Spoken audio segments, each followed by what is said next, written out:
Pemilihan seorang pemimpin negara atau kepala negara, khususnya di Indonesia punya keunikan tersendiri, terutama tentang kegaiban, tentu tidak lepas dari keterkaitan atau berhubungan dengan nuansa gaib yang kental. Mungkin bagi orang awam tidak paham dengan masalah ini, tapi bagi kalangan spiritualis dan praktisi paranormal sudah memahami masalah ini. Pemilihan kepala negara atau presiden tak jauh beda dengan seorang raja.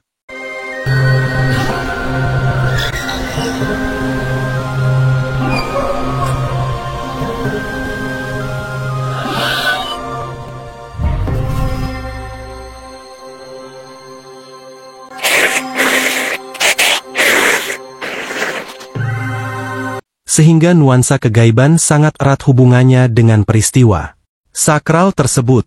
Seperti halnya pada peristiwa pemilihan presiden atau pilpres yang baru saja diselenggarakan, dari 3 cawapres hanya ada 1 pasangan yang secara kegaiban mendapatkan pertanda khusus, sebagai bukti bahwa alam dan para leluhur mendukung dan merestuinya untuk menjadi seorang kepala negara di Nusantara ini, atau Presiden Indonesia. Pertanda gaib ini berupa mahkota raja.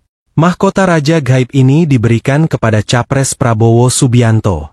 Sebelum pilpres dilaksanakan, mahkota raja gaib ini sudah berada di tangan Prabowo Subianto, atau mengikut pada Prabowo Subianto. Dengan demikian sebelum pilpres dilaksanakan ada sebagian spiritualis dan paranormal sudah mengetahui siapa calon pemenangnya, atau yang akan terpilih menjadi presiden ke-8 Indonesia tersebut. Meskipun lawan politiknya beranggapan bahwa kemenangan Prabowo Subianto karena adanya kecurangan, karena tidak terima dengan kekalahan yang terjadi. Dan siapapun tak akan mampu untuk menentang kehendak alam sama halnya kehendak Tuhan. Apakah mereka yang kalah akan melawan kehendak Tuhan? Sebaiknya kita serahkan saja pada Tuhan yang Maha Kuasa demi kemakmuran dan cinta damai di bumi pertiwi ini.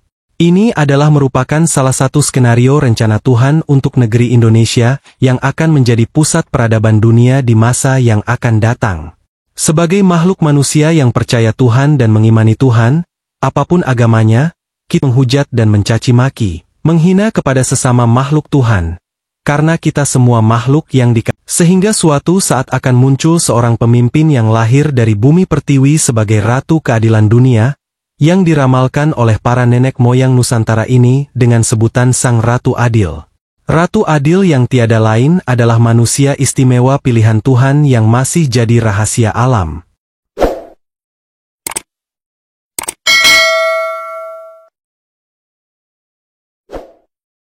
Tapi sayangnya masih banyak dari kalangan masyarakat Indonesia yang awam tidak percaya akan hal ini.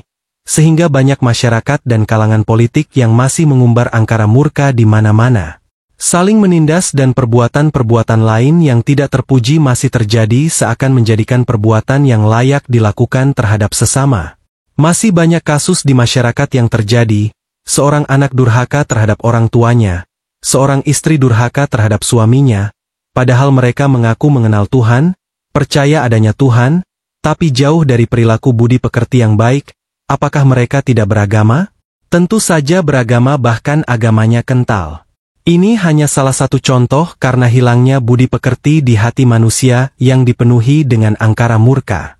Memasuki era peradaban baru yang damai dan sejahtera, marilah bersama-sama menanamkan di hati nurani kita dengan budi pekerti yang luhur, menjunjung tinggi rasa kemanusiaan, dan menjauhkan sifat angkara murka, sehingga rasa ketuhanan akan tertanam kuat di jiwa-jiwa yang bersih dan suci. Sehingga tercipta rasa damai sejahtera akan menghiasi seluruh jiwa. Semoga sahabat semua yang sudah menonton video ini termasuk orang yang dikasihi Tuhan, diberikan kesehatan, keselamatan serta dimudahkan semua hajatnya. Terima kasih.